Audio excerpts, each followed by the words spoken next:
Before all that, I want to talk to you about the hysterical hoo-ha that's taken hold of much of our media and political class, with shrieks of horror revolving around a single word, one word: invasion.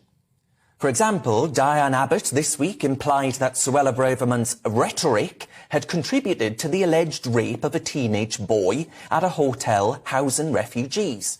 According to pockets of our activist class, the use of the word invasion is yet further confirmation of this Brexit-backing Tory fascism that seized power in number 10. It's utterly cartoon, with the Home Secretary Suella Braverman depicted as being anti-migrant. But as many of you capable of applying common sense to the issue, this hysteria over a simple word simply highlights how blatantly out of touch with the public these people are.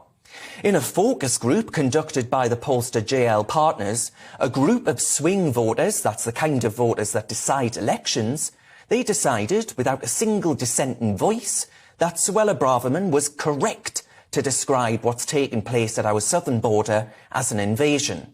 Unlike the Twitter-reading political and media class, they believed that the Home Secretary has good ideas and that Britain is full and at capacity, arguing that politicians simply don't get it when it comes to borderless Britain. The focus group raised concerns around access to healthcare and housing, with a new influx of migration coming into the country, and they're right to do so, if you ask me.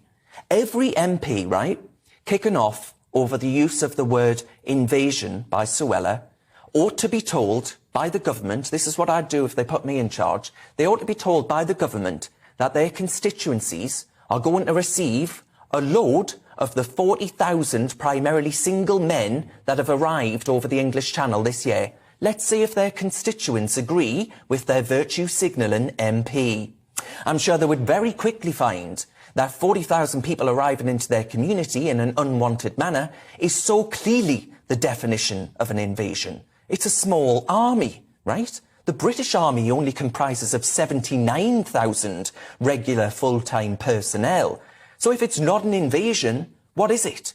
What do you call it when someone penetrates a nation's border without permission? I'd absolutely love for Labour and others to answer that simple question. If 1,000 people entered your home in one single day without your permission, I'm pretty certain that you'd call it an invasion too. Suella Braverman, though, was heckled by Labour MPs before adding this. She says, "Let them try. I know that I speak for the decent, law-abiding, patriotic majority of British people from every background that want safe and secure borders." And she's right. She's our last hope, right? Labour would be open doors, would be like Swiss cheese. The British people aren't racists, they're realists. That's why they recognise that we simply cannot be the end destination for every economic migrant illegally arriving here.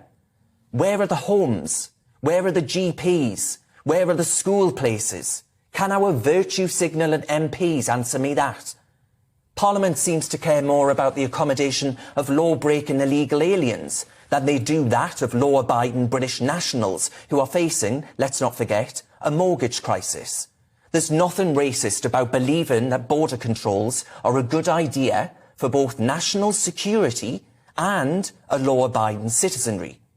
The Policing Minister, Chris Philp, he said it's a bit of a cheek for people who have entered the UK illegally to then go on to complain about cramped conditions when they get here. He's not wrong. If you illegally enter a country, hopping through Europe to get here, don't expect the red carpet upon arrival.